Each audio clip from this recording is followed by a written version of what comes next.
তৃণমূলের বিজয় মিছিল। হুগলি লোকসভা কেন্দ্রে তৃণমূল প্রার্থী রচনা ব্যানার্জি নিশ্চিত জয়ের আশায় সবুজ আবির মেখে লক্ষ্মীর ভান্ডার নিয়ে উল্লাস।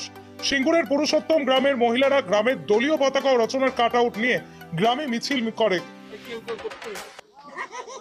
হ্যাঁ বলছি তো এখনো ফল ঘোষণা হলো, তার আগে লক্ষ্মী ভান্ডার নিয়ে কেন মিছিল করছে? আমরা নিশ্চিত যে আমরা জিতে গেছি এবং লক্ষ্মী ভান্ডার যে দিদি আমাদের 500 থেকে 1000 করেছে এবং 1000 থেকে 1200 টাকা করেছে, এবার এই লক্ষ্মী ভান্ডারই আমাদের জিতিয়ে দিয়েছে।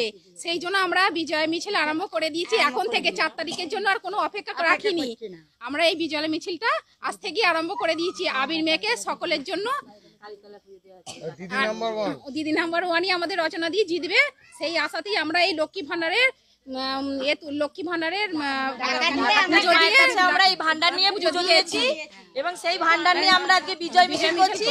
আমাদের দিদি নাম্বার 1 রচনা ব্যানার্জি হুগলির দিদি নাম্বার 1 হয়ে দেখাবে। আপনার নামটা বলুন। জবা কোলে। লক্ষ্মী ভান্ডার যুগ যুগ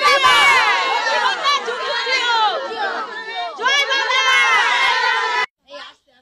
আমাদের ধারে কিছু উঠবে না।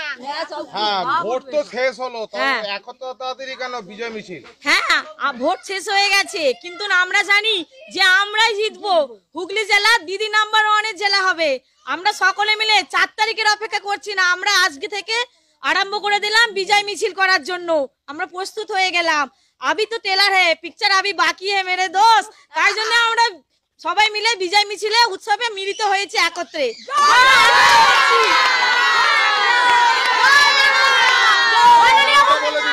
মৌসুমী কোলে, মাননীয়